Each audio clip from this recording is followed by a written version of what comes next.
Welcome back, ladies and gentlemen, to day 2 of the OPL 2016 Split 1. I'm Jake Spawn Tiberian. Joining me today on the desk will be Team Oceania's All-Star and Avant-Garde new AD carry, Mitchell Destiny Shaw, and of course our very own Max Atlas Anderson. Gentlemen, how you going tonight? Good to be here. Yeah, feeling pretty good. I mean, I don't have the headband, so can't really honour the 80s music as much. Oh, sad times. But look, still very, very happy to be here. Even though you only wore it for a short while, Atlas, everyone else got to see it in your hair for the rest of the night, so I thought it was a good look. I needed to keep as much of it for as long as possible, Spawn. Yeah, you certainly did. God. Before we jump in today's game, though, guys, we would like to remind you that the OPL icons are now in store. So if you want to jump across, I guess, support your favorite Oceanic teams, feel free to jump into the client and pick one of those up. Destiny, you sporting an Avant one at the moment? AV 2016. It's very good to see you, mate.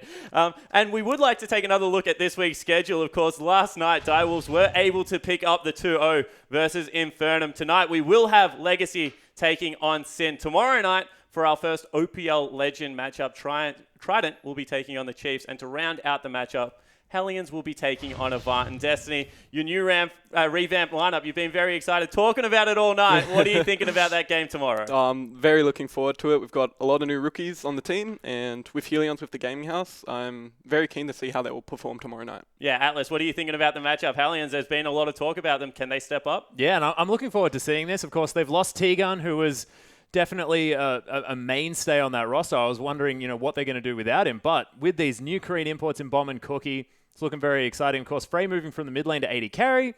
Not sure how that's going to go, but of course, Avant looking fantastic. Rec there in the mid lane, looking forward to see how he plays. Yeah, certainly looking forward to that matchup. But we do have a great matchup for you today, guys, so let's dive straight into it. On the blue side for tonight, it will be Legacy. Tally in the top lane. Carbon their jungler. Choose in the mid lane. It's your boy King in AD carry. And Regret their support player. Of course, tonight, Regret won't be playing for at least the first 2 games as he serves out the last 2 games of his suspension. Strawbella will be stepping in for Legacy as their substitute. Very good to see her back on Summoner's Rift. And on the other side of the Rift, their opponents, it will be Sin Gaming with Chippies in the top lane. Juves, their jungler. Rhymeister, their star mid laner. Cardred is their AD carry. And Rogue, their new support. So, guys, let's dive into this one. Atlas, I'm coming to you first. 2 new top laners, Chippies, Tally.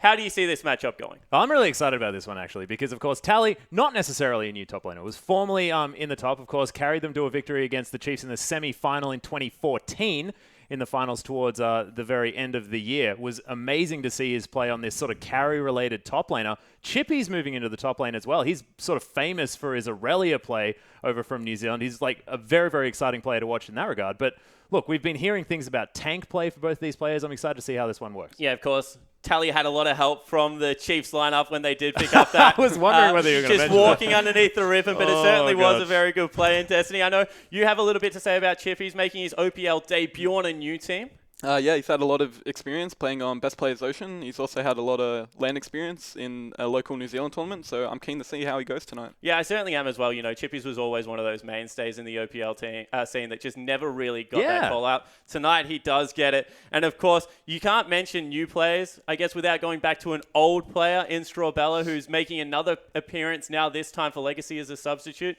Maybe the meta suits are a little bit better this time around, Atlas? Yeah, I'm actually excited about this because she pulled out the Trundle support before it was even a thing. Before it was cool. Exactly. Very excited to see how that one works. But of course, I don't know how her playstyle is going to mesh with King there in the bottom lane. Of course, King probably practicing a little bit more with Regret 9, formerly Flying Dew. And we'll see whether, this is going to be a thing that they can work out. Because King, very, very aggressive.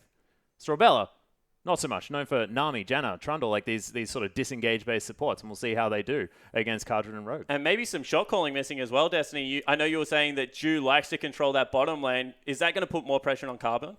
Yeah, I think Carbon's going to have to step it up in this best of 3, especially without Dew. Dew's a very vocal player. He's a key player in their team. So Strawbella really has to step it up, so does Carbon. Yeah, and we keep talking about this battle on the Rift, and I want to take a step back now for 1 second because both of these teams very vocal about the support staff coming in, especially Sin picking up a new analyst and coach going into that relegation series last year. Yeah, they actually got Bensel, this guy over from, he actually lives here in Sydney, but he was coaching for the Giants in Europe, who were an LCS team a little while ago, if you guys can cast your minds back. But he helped get them out of relegation. He was also a chess coach. This guy has a whole lot of experience, and they've been incredibly vocal with how much this guy's been helping the team and how good it's been to have his voice really controlling how they get their team together. And they've been practicing so very much. And with his added guidance, you have to think that it's probably helping them out a whole lot. Yeah, of course. We had Minky Whale from Legacy on the desk yesterday. He's much newer to the coach position, but has been a mainstay on the Legacy lineup for quite some time. This is the second time he's been replaced by Tally.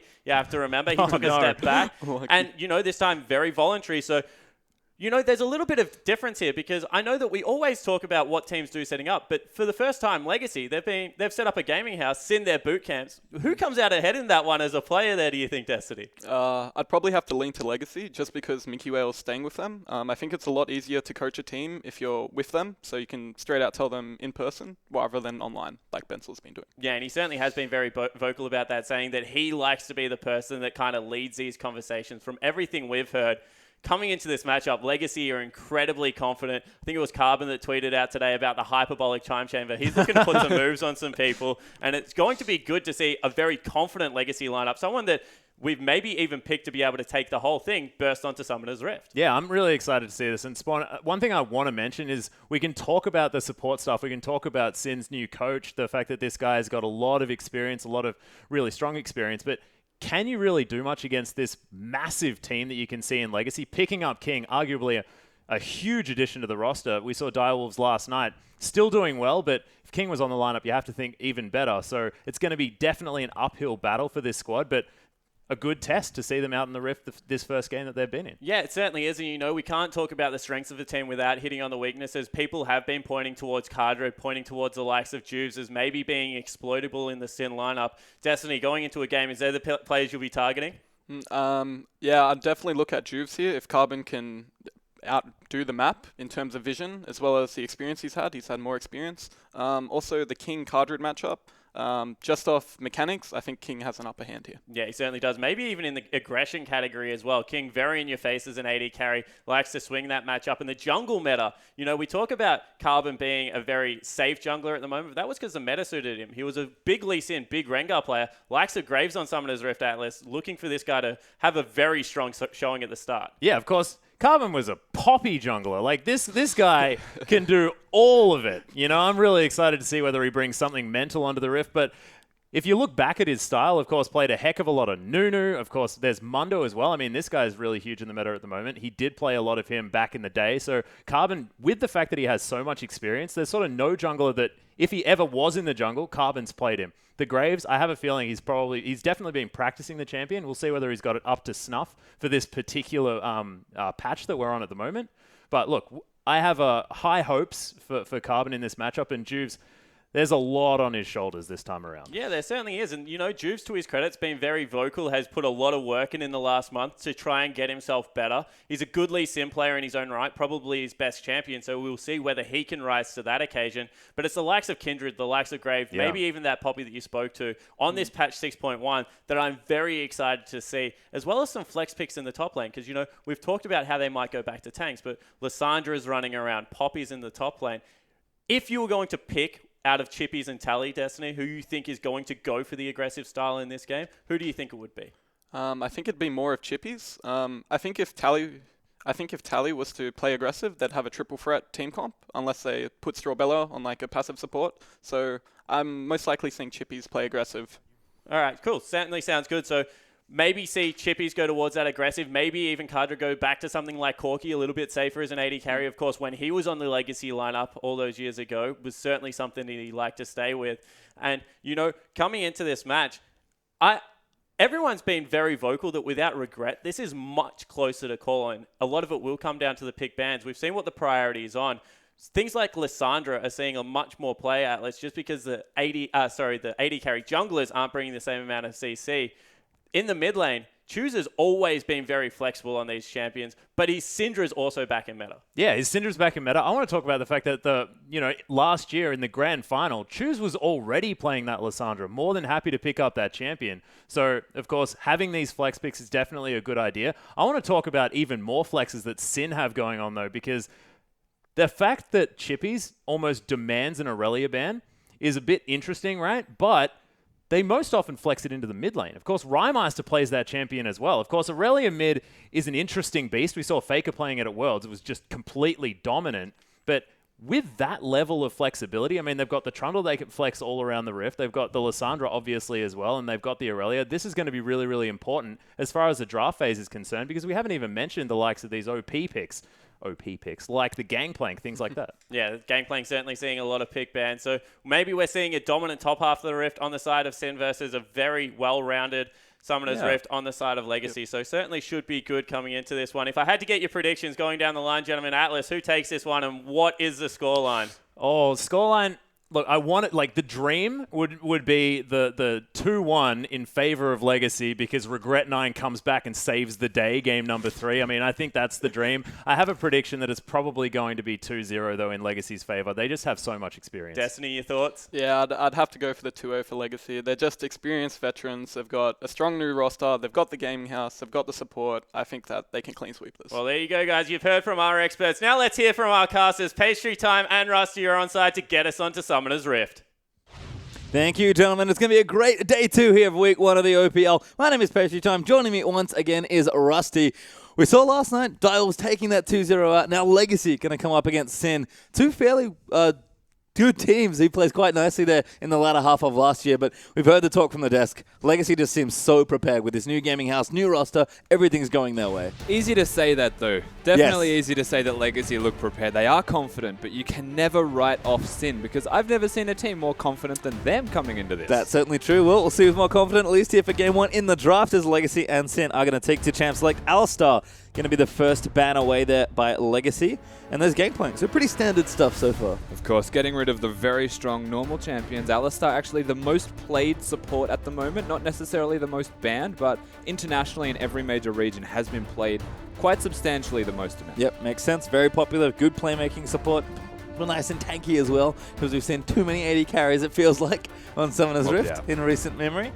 Now 5 seconds left for Legacy. Taking their time with these bans. You can tell again, Coach Mickey behind them. It's Zach, actually, that they target. This is not something that you'll see in any other region, really, just yet. But I'm going to call it the Oceanic Special in terms of junglers. We saw it yesterday from Sybil. Not surprised if Juves and Carbon both know about that champion, because Zach is a beast. Yep, and Lulu is going to get banned away. Malphite, actually, so lots of tanks or tank enablers sort of being taken out here. Sin do have one more ban left, of course. And there it is. And Nivea, whoa! That's a different one. It's a control mage that honestly suits the current meta because we've seen everyone likes the lane swap where they like to take outer turrets early, then move towards that middle lane. And Nivea are very good at denying that for a very, very long time. So thankfully they've gotten rid of that option. Evidently Choo-Choo's plays it. Well, got to win that wave kill war perhaps, as we'll see what happens here. Legacy, 35 seconds now to decide exactly what they want here. Tally going to pick up a champion for his team. Nothing obviously open here at this point. Rise may be probably the biggest one though. Rise is massive. Tahm Kench is also something worth considering for this Legacy roster, as is this. There it is. Graves' first pick. Third most played champion in the jungle at the moment as well. Graves, very good to see that one picked up by Legacy Carbon. He's been practicing it. Certainly has. Seems to be confident enough to want to play that in the OPL as well in his first match, so we'll see how he goes. I feel like we always get a different Carbon. Depending on the map. Sometimes he's, playing the Nunu, control, just farming away, making sure he has all the entrances watered and he's got good vision for his team. And sometimes Carbon just plays Lee Sin and kills people. I feel like we're more on the Lee Sin spectrum this time. We're on the Lee Sin Rengar side of Carbon's spectrum. That is definitely true. And of course, the meta's suiting it. I think aggressive jungle is the way that it's going at the moment. So good to see them keeping up with the meta. Of course, we are in 6.1, so aggression's still very prevalent. Yep, Carbon loves to fight people in his jungle, so we'll see if he can get it done there with Graves' Chippies. Is considering that Aurelia pick, but is going to swap it away. Elise and Dr. Mundo are the first 2 picks in. Nice and solid. Yeah, and I've always wondered why people seem to go for the Graves over that of Elise or even Rek'Sai, which is one of the most popular at the moment. And Graves provides a little bit more damage in a physical direction and wave clear. That's the biggest thing that Graves can provide. So looking at lane swap scenarios, you'd actually favor having a Graves on your team solely because he can help cover waves, he can help deny the opposition team from taking down turrets, and that might be what it's indicating here for Legacy. Sin's draft though, having the Mundo and having an Elise, that is a very difficult. It's a great start for sure. And you have to think that mid-jungle synergy is going to be important for both these teams. So we've seen the Rymeister Juves combo constantly playing together. Oh, Choo-Choo's obviously, Graves is a great champion to gank your lane for the damage he had. So if Juju's does play even a control mage or a good solid CC, could we see some aggression around that in that 2v2 matchup we might be expecting? 100% whatever lane he has to gank essentially needs to have crowd control. Well, there's Lysandra Trundle, so crowd control ahoy for Legacy as they do pick up 2 very solid flex picks. Yeah, so they've gone for the Lysandra. Choo-Choo's, we have seen him be able to play it. It's good in the top lane as well. Trundle, also very good in the top lane. Can be played jungle if you're feeling a little bit creative. Of course, Graves is there. And mostly played in support. Strawbella has got a history of playing this champion. It's true. I mean, it's funny that you mentioned the Graves flex potentially as well. We haven't really seen it in AD carry, but anyone was going to do it, it's probably going to be King. So lots of options here for Legacy as Sin Gaming. Jana Lucian, actually, their 2 pickups there. So Rogue actually is going to more of those passive supports. Actually almost a pick away from Strawbella. Yeah, so looking at the Sin team composition so far, I'm going to have to question their engage tools. They're looking at Mundo Cleavers and a Cocoon. Yep. That's basically it, and a Cleaver's not going to engage. So whatever their last champion's going to be, and you would have to say it's for Rymeister, he may as well lock in Annie and go Distortion Boots first item at this stage, because they need something to actually cement an engage for them. Certainly do. Well, we'll see what Sin do take for their last pick, but Legacy are looking to round out their team comp here.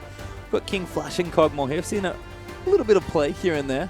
Does like his hyper carries, does King, but I imagine it's just a couple of placement picks here while they decide where they really want to take the last few picks of the draft. Yeah, still a lot of options available for them. We don't even know what lanes they're actually going to lock in until they pull the trigger. So 5 seconds remaining, we'll see what they go for. I don't think it's going to be Timo. There we go, swap away, and there's Ezreal Fiora going to round things out here. So could be anywhere, but I'd imagine Ezreal AD carry, Fiora top, Lysandra mid. Yeah, you're looking at Lysandra mid, Fiora top lane. They know that it's going to be assumedly into the Mundo as well, so Fiora picked for the purpose of, I'm going to say, a counter matchup, and that's why. We're done. I mean, you talked about Anivia before. I had Ziggs on the brain, but that's actually picked here by Rymeister. That's not engage, I can tell you that much. No, it's not. That's more poke. I feel like Sin have one strategy, and that is frustrate Legacy into forfeiting. I mean, they've got Cleavers, Cocoons, plenty of poke from Ziggs, Lucian, Jonathan, Peel. It's kind of a poke comp here. It's a poke comp. They've got a hint of siege in the poke comp. I feel like they're very good at disengaging as well to an extent and looking more to let Legacy pull the trigger and then turning it back around. So no defined engage tools for this Sin lineup. It does do a lot of damage. That's the important thing to take away from this. So you're looking at capitalizing on vision and Legacy making a mistake for it to actually work in their favor. We did see a little bit of this yesterday in the Dial series there versus Infernum. The poke comps, the siege comps, can drag on a bit. Definitely Potentially. Can. Well, Ziggs is designed to go to about, it's like the Anivia basically. Well, you can see the 2 team lineups there. Make sure to get on Twitter, of course, and use those hashtags LGCwin or SinWin for either Legacy or Sin. And of course, use the hashtag IamOPL while you're out there in the Twitterverse. But pretty interesting drafts there. I think Legacy, pretty standard, just taking the strong champions, drafting flexibly, and a pretty focused comp, I have to say, for Sin. Absolutely right. Sin, they have one defined purpose, and they have very limited amount of win conditions, but the one that they have, they do very well, so we'll have to keep that in mind. Legacy, a little bit more versatile with the way they can play. They've got split push options in the middle and top lane, and damage across the map. Well, with that, we are going to get a bit of a word from Carbon before we get into our match. Sin Gaming never stops scrimming.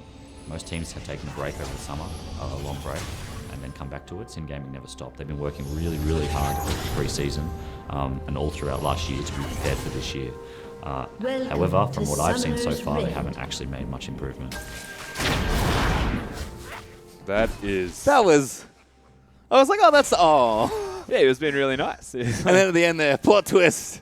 They work hard, but they don't seem to be focused in that hard work, according to Carbon, if he thinks they've stayed the exact same. Well, let's see if Sin can round those words right back down his throat here in Game 1 as we are onto the Rift for Legacy versus Sin. But like we imagined, really, confident talk there from Carbon, because his team certainly seems to have powered up, making the finals, of course, last year, and now into the gaming house, and even more focused than before. We'll see if whose preparation might be better for this first one. Is it Legacy Gaming House or the Sin very hard work ethic?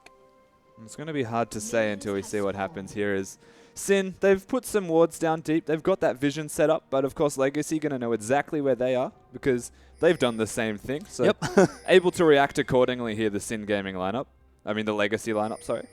Yeah, it's kind of a streak of wards all the way down the Rift here. There's even 2 next to each other there. As Sin are going to spot that the bottom lane is on the Krogs. That does, of course, give us a lane swap situation by the looks of things. Chippies and Juves going to do some jungling together. Rogue, going to go ahead and check that jungle and annoy Carbon and Tally. and we've already got card resolution up in the top side. So Rogue is going to get annoying here. Don't know if wants he can the get small anything. one. He's going to Oh, he get got one. it. That's actually a good amount of gold here. But I can't imagine he's going to get the blue and is going to get smited away. He wants this one too. Here we go. Oh, Tally just gets it, I believe. Jano with the shield does a fair bit of damage at level 1, you'll have to say. Being a very big pest, but in saying that, 20 gold, not too bad to put that in the back pocket. Saves a bit of experience as well, not going to the jungle and top lane duo of Legacy. A small victory, but then tanks a turret in response because wants to show off. Well, a bit worthwhile, certainly, at least on the minion steal. Estravella going to look to do the same. He's probably not going to get the blue. He's going to look for it. Can just That's cute. slap Oh, something there's down. one. Does get one. Nailed it. Not going to get two. So supports on either side, actually. Collecting some early jungle here. Always nice. Giant pests. That's exactly what that was. Of course, yes, matched at the moment in that lane swap. Something we actually predicted a little bit from Legacy. Sin are the ones to put that into effect, though, as they're now trying to work towards their strong side of the jungle, naturally, towards that top lane. They've got an Elise and Mundo, so very good at taking down turrets. They've got auto attack resets, attack steroids as well with the attack speed from Elise W. They should get it down relatively quickly. Well, you can see Kadra and Rogue have certainly been pushing up here in the top side nice and aggressively, so we'll see how that all works out. Rhymemeister currently sitting under his turret, leaving the lane in a pretty nice place here, just trying to pretty much get out of the way, really, of Choo. He's got plenty of long range there on Ziggs as King and Tally now, actually, with a few more to come, actually going to start pushing this really far down and trying to take the turret. I will tell you one thing, though. Playing against the Ziggs is one of the near most tilting experiences for a mid laner in the entire world, because no matter how good or bad you do in that lane, he's just going to sit there and hit minions, and he's just going to wave clear, and if you try and hit him, he'll poke you down because you're next to a minion. Yep, well, does have a teleport there for Choo, so might look to make plays on the other areas of the map. Rhymemeister, of course, very conservative with the summoner spells, does have heal, actually, so isn't going to die anytime soon. That's, like you mentioned, sort of Ziggs' job in mid lane, but towers are starting to get traded. Sin took theirs, and Legacy should be able to get this nice and quickly. Just going to try and deny a few more CS off and then take that for themselves. So really, 4 minutes in, one turret apiece. Where do we go from here, Rusty? So you'll see Ezreal's going to go back recall, most likely get his Tear of the Goddess, and work towards the other side of the map. I'd be very surprised if they stay in this duo lane. Relative power spikes don't actually favor Legacy in the 2 versus 2 at the moment, pretty much because of the fact that they've got a tier compared to longswords from this Lucian. Yep, now Choo is going to return himself in. Actually does use the port quite early. Has himself a Ruby and a Sapphire Crystal, so looks like early Catalyst, probably Rod of Ages coming out there for Lissandra as he pulls the wave off. Has spotted Jutu's level 2, actually. Yeah. That is very low early on. Yeah, he's not exactly leveled, to say the least. Carbon even level 3 at the moment. Is a very good self-sufficient jungler, Elise and Graves, but one just does it a little bit quicker because of all of his burst. Juves has spent a lot more time focusing near the bottom side of the map, kind of put a deep ward down and has spent more time controlling the map than actually last hitting, whereas Carbon focusing on getting those last hits. And look at the farm difference. Yeah, already. 17 to 6 as Juves is sort of scrounging around in the lane swap. And he did push in quite early. Sin got the first turret, but could cost him here as King. Getting some nice hits down. Juves will come into the lane though. But again, level 4 to level 3. Legacy's duo lane probably not particularly worried here. No, not at all. They can just sit in the 2 versus 2 even with the Elise and Mundo. The fact that they're drawing pressure here and bringing Juice here is just giving vision of where the Elise is on the map. Unlocks Carbon's capabilities to invade a little bit further and just continue to be that massive pest that Graves is. Because if he catches you out of position in the jungle and gets that buckshot off, you lose so much health. And there you go, Juves now coming in. End of the line comes through as well. Juves taking a whole host of damage, and Carbon might just get in for it. The auto got cancelled after that flash. Well played there by Juves to get out. The auto attack actually hitting the Spiderling as well. So unfortunate for Carbon, but he wasn't going to get the kill, I'd have to say, on Juves. It would have been 2 auto attacks. Forcing the flash, though, as we mentioned. Juves shows himself in the top lane to help Chippies. Carbon's immediate response, place vision, catch him out of position. And we talked about it, that jeweler-style jungler that Graves can be. You can see in terrain how quickly you take damage against Graves' Q. Carbon really cementing his dominance over this top half of the map. And look at the amount of legacy wards that are already in that top left-hand side. Yeah, Juves thankfully hasn't got jungle camps to take in there. You would have to say he's very aware of that fact and needs to be in the bottom side of the map. You can see a ping already.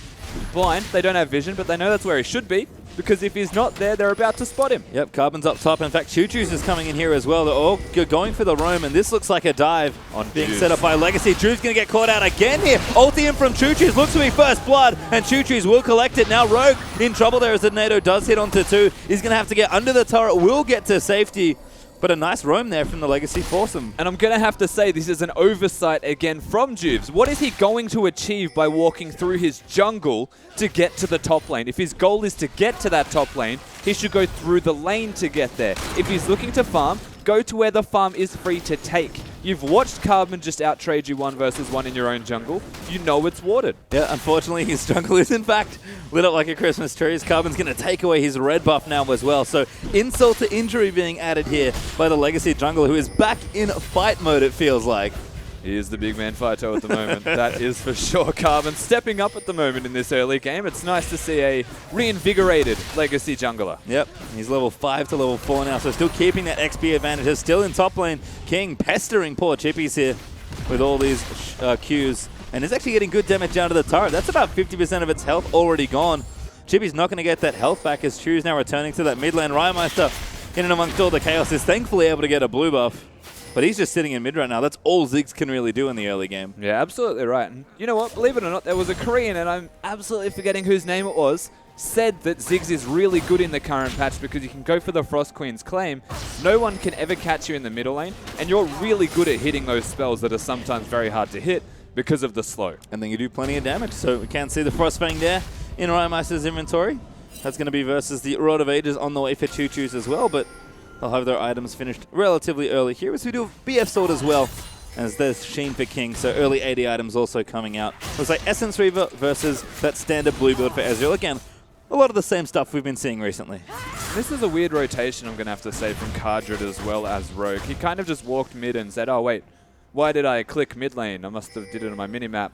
And started to work towards another side of the map. Choo Choo's could be flanked. I mean, it's a Ziggs, so their kill threat is going to be very low. And I'm not entirely sure why they're wasting all this time. Yeah, I mean, he's got his ulti, got his flash. Choo Choo's probably fairly safe here. Tally also happily looks like he's freezing that bottom half of the lane, or at least keeping it pretty far back. And just collecting CS. It's even between Chippies and Tally right now, but Tiamat already up for that Fiora. That farm's starting to come in quick. This is amazing. The blind vision right now. So Sin have no vision. They're going to go for the dragon. They're not actually able to farm in the bottom lane because they don't know where Carbon is on this Graves. He's level 6. He can destroy anyone. And so you've just watched Cardred walk mid, go for the Scuttle Crab, then go for Dragon, and waste near to a minute whilst Ezreal is just free farming in that top lane. Yep, you can see King, who doesn't really miss last hits, is keeping that CS lead, but the Dragon does go to Sin. Cardred will actually collect the last hit on it. Carbon a little late there to check that objective out, but we'll at least know that it's gone now. As Chippy's forced back here, does have his TP, but still the Legacy duel and continues to hammer this tower. And you would have to say one more time, why haven't they rotated now after the Dragon to give Mundo the freeze and put the 2v2 into the top lane? This is probably the optimal move for them because they'll get farm into a somewhat decent lane for the Lucian and the Janna, you'd have to say. They're good at poking, they can wave clear and prevent this turret from going down and stop that global gold from snowballing. Well, instead, Strawbella and King just going to team up, slap this one down. Looking to be a pretty early turret. Rymeister will use the ulti. That's good damage, actually, Strawbella. And you're going to eat more turret hits as well, but does put the traffic cone up. Will stay alive. And that's ulti down for Rymeister. That was good from Strawbella to get out and also dodge the cleaver that Chippies was going to throw. But Sin, they show they've got the means to get rid of some waves if you continue to pester. Very long cooldown on that Ziggs ultimate though, and Chippies didn't get the farm. Well, did not. And you can see that more people rotating up now for Sin. There's 4 of them currently in the top side of the map, and King, he'd be in a bit of trouble here, but probably not too worried here as Ezreal with all his summoners up. Yeah, it's one of those Ezreal things, you know. He's going to spot them all now. Does throw a Q out. We'll lose that pink ward, although they are going to fight. Rogue's only level 4. Cardred level 7. Teleports Strawbella might turn it around, and this could be the play. Drew could be maybe caught, forced to repel off to a minion. Choo Choo's in. Does get the snare in. Ulti down as well. King collects it. And this is one more time. 4 members of Sin have rotated, but Tally and Choo Choo's use their teleport at the same spot. And immediately it feels like walking to these locations and wasting all of this time inefficiently doesn't compare to the teleport to be there immediately. And they die for it. They don't even get an even trade. Nope, just another kill there, as poor Juves has died twice now. A kill for the mid lane and the AD carry. Probably the two people you don't want the gold on as Rymeister trying to kick the Legacy members out of his jungle. End of the line is down. Carbon going to go in for it. Ulti's big. Rymeister does get tagged, but he will not go down. Instead, they'll just steal the Raptor and continue to apply pressure. Lots of damage from the Graves. Has the Hunter's Potion as well, so never going to lose health. In fact, I question even having it at all. Doesn't really need it. That poke is massive, though. They need to be careful because Rymeister's ultimate is not far away. Certainly not. This is the comp here for Sin. They'll group back and maybe try and get some damage done here on the mid tower. Legacy with a nice little transition to mid. Did get some damage done, but like we've seen time and time again with all these wave clear mid laners, it is awfully hard to take out the mid outer. It definitely is, and of course Lissandra versus Ziggs makes it near impossible to boot. I really like the itemization choice as well from Chippies here, going for that Sunfire cape. Helps with the wave clear, should be able to stop Fiora, thwart any kind of aggressive split pushing activities that Tally will try to put into effect, and Sin, they've made a rotation here. Yep, going for Harold the Herald, will be taken out here. Who are they going to give it to though? Might be Cardred, could be Juves, is going to be Cardred, so they'll look to push maybe mid actually with the buff, but... Rip Harold. Poor man. Not many good targets, unfortunately. I mean, 2-1 currently in towers, of course. Legacy having that lead, having both outers on the opposite sides of the map completed. King's even going to use that ulti. Who's he looking for? Might be Juves in the jungle, might just be for some vision. Does find it, doesn't steal it though. We'll see that Juves got it. Buff. Did a lot of damage to Juves, I will have to say. You know what's unfortunate, Pastry Time? What is unfortunate, Rusty? Harold's a squatter. Like, he shouldn't be treated affectionately. But because we've gave him a name like Harold, he's treated affectionately. Chippy's just got that blue too. That's all good. Speaking of unfortunate things, not where you want your blue buff to go, but Mundo does have it now. Rymeister probably going to be a tad irked that he will not collect that buff, at least this rotation. It's because you're related to Harold the Giraffe. I hope so. Yeah. That was my immediate point of reference. I'm glad we're in the same position there. As King is pushing down with that Iceborne Gauntlet now completed. Rod of Ages charging up for Choo Choo's there as well. And the Hydra on the way there for Tally. Probably going to do the sneaky transition off to Ravenous, but has a Sherm's Fist now. Just for a bit of extra health. Yeah, I really like that. Of course, 0 gold to change between both of the Hydras. Good decision to get for laning phase. Yeah, and mid push here with the Rift Herald buff, but not that easy, really. Wave clear still works just as well, and remember, those are not super pumped up minions on the defensive side, just the offensive. Yeah, they hurt, but they cannot take any hurting themselves. As again, Choo Choo's, he's got wave clear on this Lissandra. King's always going to be on call with the Ezreal True Shot Barrage, if need be. Sin, they really want this turret, though. They've made the right move. They've got the Rift Herald buff to hurt the turret, but now that Carbon's here as well, watch the wave clear. Like, they need to force them off. Oh, they do actually force them off with the culling. Nice play there from Sin. They'll cover the escape with the Tornado as well. But Legacy are looking to go in. Ulti up, but it goes wide there from Carbon. Now Juice potentially caught a Strobella, pops up the pillar. 3v5 under the tower was pretty manly. Yeah. But Sin get what they want. So this was a good rotation from Sin because Tally's freezing the top lane. He's got the massive stack of minions just to sit there. And actually, this is very good. No freeze now. He's going to have to tank all of them if he wants to freeze, and this is for a very extended period of time. But Ziggs, not having the ultimate, could hurt them here. Certainly could, as Rymeister's low on mana as well. Not getting that blue buff really starting to hurt. As Legacy do want to make a play on the mid. They'll back away, though. He's still frozen. And yep, Tally going to sit here and just get bigger and bigger. We've talked a lot about ticking time bombs in the top lane recently. Dr. Mundo and Fiora certainly qualify, but they do kind of go in opposite directions. They definitely do. One can deal a lot of damage. One deals a surprising amount of damage, but doesn't die in the Mundo.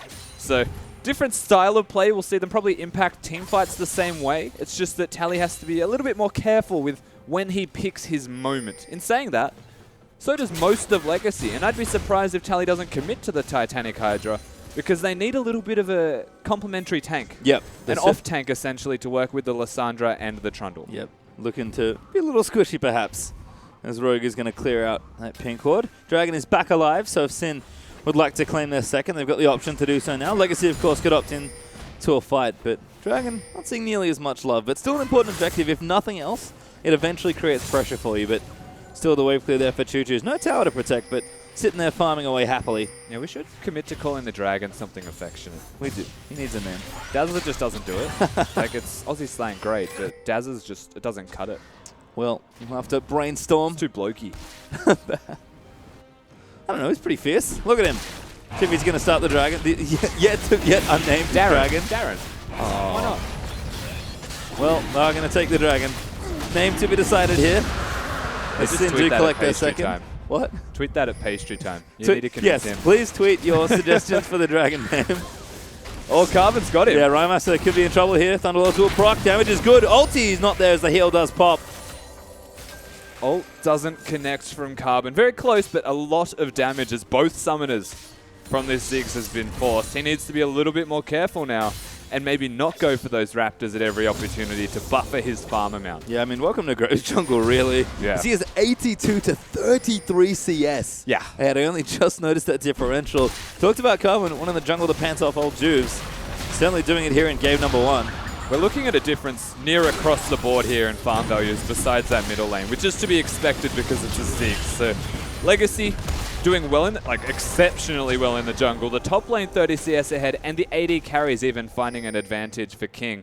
And he's still scaling at one of his items. Choo-choos. It's kind of chilling out. Fair enough. Does get himself over the pit, though. Takes a pretty massive face full of damage for it, but he'll be okay for now. Legacy again trying to group up at Rhymaster. The mid-outer turret gatekeeper will not let it go down. Definitely not. It's like Azir all over again. When you place down your own turret as Azir, this is yours and you will die for it. Ziggs does that with every objective he stands in front of. Well, maybe going to have to see the Ziggs ban as well. Anivia was taken away, but looks like Anivia Light in some ways is picked up by Sin. They're doing a nice job protecting some of their structures. Two apiece, actually, as far as that goes. Legacy, of course, with those first few kills, give themselves about 2,000 gold ahead, but Sin do have some dragons, so relatively even here. Almost 20 minutes into the game, starting to ramp up into a pretty explosive mid-game. Yeah, we're looking at a pretty dangerous mid-game for both of these teams. Juves is always going to be the biggest point of concern. I like that he's gone straight for the tank items, though. There's no real purpose in being the offensive build when you're already this far behind, whereas Carbon, he can afford to do so because he's the Graves anyway. Now he's going for the blue. The blue. Is he going to get it this time? Or sails over? Going to be close! He's Oh, got he it. got it! Rymeister, second time in a row, gets denied. King is definitely timing these buffs really well. It goes to show Legacy as a whole, whether it's shot calling from Carbon, letting them know where it is, or if it's Choo-Choo saying my Ziggs is missing, he's probably doing blue. He's at least hit someone or been close every time. Carbon in trouble though. Ulti up from Ziggs will land as Chippies is going to chase in. Gets ulted up but pops his ulti in the trade. Now Bella has to try and move them up. But Tally's gone in. A great tornado there from Rogue. Going to force him to lunge out of the way. And Legacy forced to burn cooldowns there just to keep everybody safe. And of course, Graves, a very low-range champion. You need to be careful in situations like that if you don't know if they have vision. Gets a bit caught out, cops a Ziggs ultimate, and a fair chunk of poke. Tries to use his own to disengage, but actually goes into the wall. So not a great situation for Legacy. They're still going to be okay. They don't actually lose anything from it. Yep, you can see King actually getting aggressive. Nice arcane shift out from under that Q. But Blue Buff Ezreal continuing to be annoying. He's pretty much just a mid laner now. Speaking of annoying mid laners, look at Ziggs' item build. Morella Nomicon at Frost Queen's Claim. That is an awful lot of CDR. That's CDR and mana regen everywhere that you look. I mean, he's not been getting blue buffs. Like, decently efficient items of their own accord, but putting them together is not great, especially if you do get the blue buffs, right? Saving Grace, amazingly, that they got stolen from him, so he's still going to have mana at all times. Yep. I'm not going to call it efficient, though. Well, certainly a decent early game build, but not slot efficient, that's for sure. As Harold does say goodbye for now, Baron will reclaim his quarters in that pit. Is now an objective, of course, that the teams can consider in the next 5 to 10 minutes, if not sooner. But right now, it is setting up some split pushes. It feels like people are still scrounging for farm on either side. But Legacy's starting to play forward up in this top side of the jungle, looking for this tier 2. See, Baron's just so regal of a name. Like, Dragon's just what it is. It's a dragon, yeah. Like, it's not a Baron, really, is it? Like, it's a He's the Baron of... purple earthworm that's oversized. Ate too much chicken. I think he's the Baron of his, like, pit. Yeah, like, Bazza is, again, it's like Dazza. Please send all suggestions for your Baron name. No, Baron works. To I like Rusty Baron. Lawrence. I Okay. like Baron because it is majestic. I don't like Dragon because it's just what it is. All right, well, we'll have to sort it out. I'll get you onto creative, mate. Ooh, Ghostie's pop there. Choo-Choo's going to go in. Ron's Rymeister. Nope, tricked me. Did do the sneaky little path away there. Does snare up the Ziggs as well, but Sinner on the offensive now. Yeah, they don't have King. Ooh! Strawbella. Does get CC'd up there. Drews now could be in trouble. Rymeister ultied in the middle as well, but it's going to get himself out. Tally wanted to flash in. Will collect it. Now Drews off to the side. Going to get taken out by the Graves ulti, and Drews is still going forward. He wants to CC somebody else up. Chippies is going to eat the traffic cone. Now the Difficult. slows are going to come in, but the Burning Agony helping out. The Q will be short. But Legacy collect 2 key kills there. They find Choo-Choo's to get the engage on Rymeister, and that is where it all started to go downhill for Sin, as Cardred's doing a lot of damage, but Tally also saved that riposte for as long as physically possible for that guy before he absolutely had to use it, and gets out with his life. Legacy, they're going to continue to push the turrets right now. Sin going to try and defend them, but you can see on the other side of your screen, Tally gets the reset, and the health regeneration from that ultimate passive is just ridiculous. Doesn't need to riposte. They get out. Dives in the top there as well. As Legacy just charging down mid lane, took out Cardred. And now took out the tier 2 in mid as well. 5-1 up in kills, 5 turrets to 2 as well. And all of a sudden that gold lead is starting to balloon out of control. King has to get out here. Does have his flash, excuse me. Isn't it frustrating to watch? The Ezreal, oh yeah. It's just so hard to catch. King is going off right now. He's 2-0 with his 2 major items completed, working towards the next. Could be the Bloodthirst, it could be the Blade of the Ruined King, as a lot of other Ezreals have opted towards. And honestly, Cardred's trying his absolute best to keep up, but you cannot keep up with this King Ezreal. And the farm advantage in general. Legacy just starting to snowball the game further and further ahead. Dragon 1 now going to come in for themselves, so a big boost to these mid-game stats here. 6,000 gold ahead at this point as well. You have to think Baron's going to be their next point they look at. And Legacy wants a fight, but I do not think Sin are ready. Sin aren't really planning on fighting. They look to poke, they look to siege, and they look to disengage. But at any situation where a big 5 versus 5 breaks out, they run the risk of just outright being destroyed. Because Choo-Choo's, if the engage hits the right target and the burst from King and Carbon couples together, then they're down 1 member already. And from what we've seen in the past, in the last team fight, it was Rymeister. And that's not what you want to happen. Can't be standing in the wrong spot here, especially without Cleanse or QSS coming out at this point. Choo-Choo's locking down whatever target he wants and finding pretty key ones as well. Yeah. Even if someone gets caught out, ooh, good cocoon. Sending a message. Yeah, we'll delay Choo-Choo's for a while longer. The message is that it's warded. Yeah. In case you were worried. Well, King's still on top side as well. Go for Blade of the Ruined King actually for his 3rd item. So wants to be even more unkillable. If he wasn't annoying enough already. So that frustrates me. What Juves just did there, you don't throw a cocoon at someone and not look to actually threaten a kill. You're better off not throwing it and making them question whether the vision's there. Because the first thing Legacy did was clear that bush. Yep, makes a lot of sense. Juves maybe giving a little too much away as Legacy are continuing to pop pin cords into this red side jungle. That could be a catcher onto Rogue actually as King will eat a tornado. Gonna throw a Q back there as Cardred pokes his head around the tree. They're working around Tally in the bottom lane at the moment. 2 big items completed, very far ahead of Chippies, who, honestly, if they fight each other, there will be ultimates popped by Mundo defensively. Yep, you can see there. Ooh, Grassfield Undying. Very nice there from Tally. It's something we're seeing a lot more of, I would say. Top lane Keystone Mastery seem to have shifted a bit. It's not just Thunderlords everywhere now. So the rest of Legacy, as we mentioned, they were pushing bottom, focusing on Tally's strength, and then also threatening the top side of the jungle, which directly translates to that Baron area. Well, you're going to put Sin to the test. They do pass. Chucking a ward there in the back, despite not having vision. Good awareness there from Sin to know that Baron was likely on the menu. Tally and Chippy still seem to be going at it. And Chippy is going to take a while to kill. I think the issue isn't can Tally kill Chippies, it's will he run out of mana before Chippies dies? Because he can kill him. It just takes a while. Well, 2 levels the difference between the 2, but as you said, Tally quite low on that mana. We'll have to go back to base and reset. Gives an opportunity for Chippies to catch up. Only 1 level behind now. But the rest of Legacy still threatening the general Baron area and top side of the jungle. Oh. It's the worst. It's actually the worst. Graves' mortal enemy, all the wards. Pink wards are the actual mortal Does enemy. clear them out though. Oh, raid boss pink wards. G's going to get smoke screened up there. There we go. Strawberry going to help out though. Good assist there. As Legacy are still grouping around the Baron area, they know they need to keep monopolized vision in this area. Spiderling coming in. It's frustrating to watch almost because Sin don't have any pick. They need an Elise Cocoon to connect, and that is basically it. And then they're relying on raw damage to burst that target out. Not too soft at this point are the targets as well. Plenty of ways to block damage or just be tanky here, even though the Legacy lineup has no real pure tank like you highlighted before. And Tally's back in the bottom lane starting that split push. Legacy, no, get the lanes pushing. King going to go back, spend some money. Blade's done. That Baron's going to drop even quicker now. Yeah, so they're actually at a position where they can do the Baron very quickly, solely because that Blade is done. Working towards the Sterix Gauge as well for Graves. So once that's completed, he's going to be infinitely tankier than he actually looks also. This Legacy side, it's an entire roster of pseudo-tanks, I'm going to say. They're not really tanks, but they have stats or kit that complements it. Tally's starting to build in that direction as well. Yep, you can see Spectre's cow completed there. So might be looking for a Spirit Visage perhaps to round out that CDR. Carbon though, gonna shoot the Scuttle Crab. Poor Scuttle Crab has a real bad time against Graves. Yeah, it's like crabs in general. They don't fight you. Gromp, ooh, Tally gets it. Carbon wanted it, but top laner will steal it away from him. Probably doesn't need the experience at this point. Level 12 for old Carbon. As Legacy now grouping towards the bottom side. Looks like they might have got the top pushing.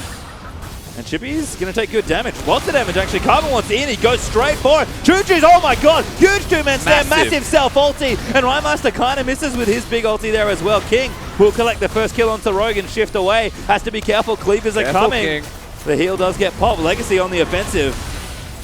This is a great situation for Legacy. Tally's not He done. wants it. No, he's going to pop the repost there. Choo's going to go back in for it. Rhymaster caught out of position. Will get taken out. And Legacy dive through the tier 2 to collect a triple. And this was just smart, quick rotations from Legacy. Sin were not there in time to defend. The tower goes down, but they dive before they even consider taking that turret.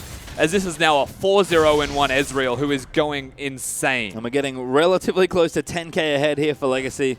About 9k up at this point. They've just snowballed so well, and it's been calm play from them, to be honest. They've played calculated, and that's a scary thing to see from a side that with practice, and clearly it's been paying off in the early stages.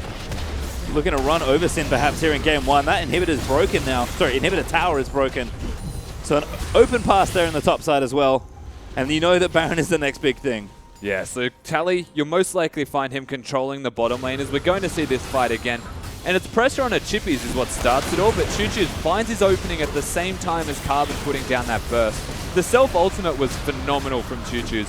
Still has the Zonias to keep him alive. And the best part about this is they all ran through the turret and completely avoided Rymeister's ultimate on that Ziggs. They get the re-engage opportunity, and it's just Tally being a bit of a pest and poking it. Keep in mind, they've got King on this Ezreal slowing them just perpetually slowed down. And it's so easy for Legacy to make these picks because their comp promotes it and they've got the crowd control that's lacking from Sin's lineup. Yep, we've seen Choo-Choo's play a lot of different champions in his lifetime. I feel like at one point he was almost pigeonholed into the assassin player. He was the Z guy.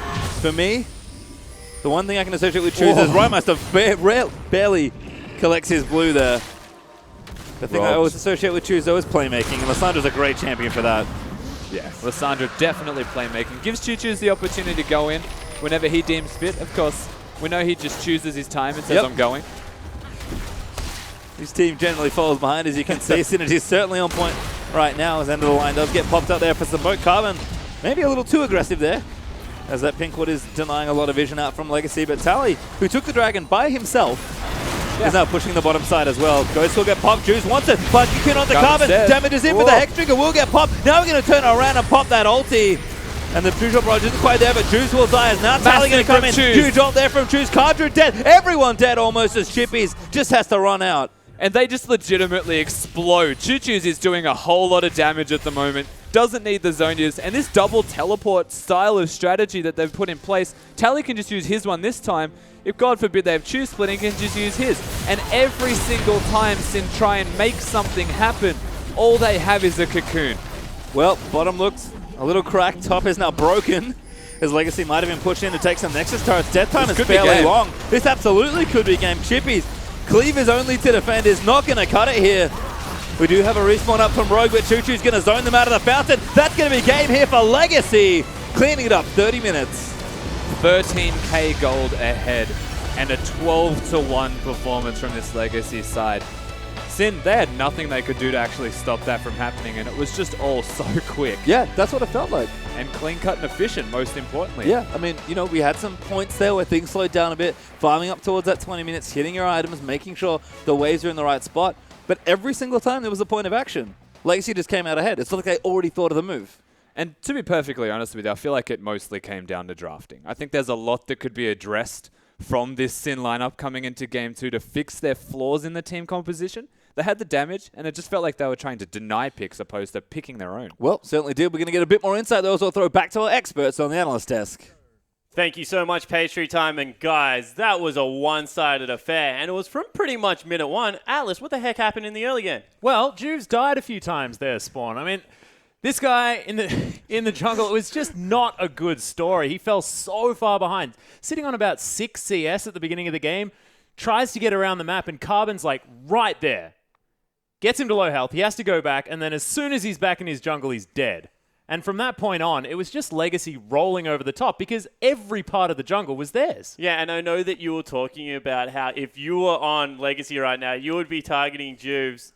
Can they protect him? Is he just that much of a liability at the moment, Destiny? I just think that they played the map wrong from the level 1 lane swap. They lost out on a lot of vision, and Juves invading into the jungle at level 2 was a very bad mistake. He showed up mid to help Rhymester push, and then that just gave Carbon the complete jungle. He just overtook him, he killed him, he just controlled the game from there, from that one mistake. Yeah, as soon as you show yourself on the map, you just give all of that awareness over the other team. Some of the stats I want to go through, though, because it didn't end there. 23 minutes through the game, there was a 30 CS top lane. There's a 60 CS in the jungle. There's a 30 CS on the AD carry. Only really Rye in the mid lane. He had about a 15 CS advantage at that stage. They're putting a lot of eggs in Rye's basket, but they didn't draft around their mid laner. They just gave him a passive, like, what's Ziggs? I don't know. I'm not entirely sure. And the thing that I want to talk about, like, the draft is a big deal. And I know Destiny really wants to talk about this because he's passionate about the fact that Sin didn't quite get it right. Rise went the whole way through the draft. This guy is a ridiculous pick at the moment. And I just don't really understand. I mean, the Ziggs, I get it. Wave clear. They want to have the poke. They want to have the extra disengage that you get from the satchel. Makes a bit of sense, but it just flat out didn't work. I just had no idea what they were doing. Well, what were they aiming for? Like, they took Elise and Mundo in the early rotations, and like that first rotation could have been so much better. There was Trundle up, there was Graves was taken, so like they picked Mundo assuming it was top, but it just didn't work out straight up. Yeah, and all that CC meant that, you know, we're going to show a replay. Atlas, I want you to take this one because look at how confident Legacy is going into this turret dive. Yeah, well, you can see Chippy's is at full health. Normally you see a Mundo underneath the turret, you're like, oh, all right, this is the later stage of the game. This is going to be a problem. Let's roll this one out and just have a look at how much damage he takes. I mean, Tally's in there, doesn't even hit the vitals, does a whole lot. Carbon just roasts him. And now Choo Choo's flashes all the way forward, gets the ult on himself. Everyone needs to give him the time of day, but can't do anything. And Legacy are just steamrolling. They've just got so much more money at this stage of the game. And Juice, he looks like he's got a decent health bar, but there's no resistances. And then Tally, look at this re-engage as well. Finishes off the turret, straight in there. Rhymeister's dead. And Sin just no answer. Yeah, exactly right. And, you know, that wasn't the only time because when Sin was looking to make their proactive plays, you know, at the end of the game, they wanted to get in and they were like, all right, one last dish effort. We know the Baron's coming. We know that they're going to try something. We have another replay to show you guys because even when Legacy look like they're pressured, they're such a cool, calm, collected team. Carbon is such a great shot caller and leader that they're able to just turn it around. And you know, honestly, when you looked at how this draft went, you're like, if this game doesn't go for 60 minutes, if Mundo doesn't become unkillable, if they can't just one-shot someone with the Ziggs and really start sieging up their turrets, there's nothing they can do. The game didn't go that long, and it just resulted in this kind of team fight happening. Destiny, take us through this. I want you to particularly explain the mentality of Sin and the desperation of this call. Yeah, this call was really rushed. We can see Sin here. They just want to control their jungle, and they just didn't know where Legacy were. They were just down in vision. Legacy had complete control of the map here. We see the Spooky Ghost, the Flash Cocoon onto Carbon. He gets bursted, but the whole point of Legacy's comp is to kite them out. See, we just see the teleport. We've got the Lissandra out of nowhere with the flank. Beautiful jump over the wall from King. They just cleaned them up. They've outplayed them. Had vision complete of the jungle was gone. I have a feeling we've seen that one before. Yeah, I think that just completely sums up the entire game. When I looked at those team fights back to back, I was like, we have to show this because A, it shows how decisive Legacy is going forward. Shout out to Choo Choo's on how well he played that Lissandra. But even when Sin pressured, it just shows how good this team is, enabling to absorb all that pressure, come out, absolutely smash them in another team fight. Going forward, what is the major, adjustment we're looking in the next game? Is it all just draft? I think, look, I have to say, if Sin draft, I'm going to draft better, then we're just going to look at this as a brand new slate. Because honestly, with what they had, they just didn't have the tools to go up against Legacy. Yeah, it certainly didn't seem so, but we are going to get right back to you guys with Game 2. Don't go anywhere. We'll be back shortly.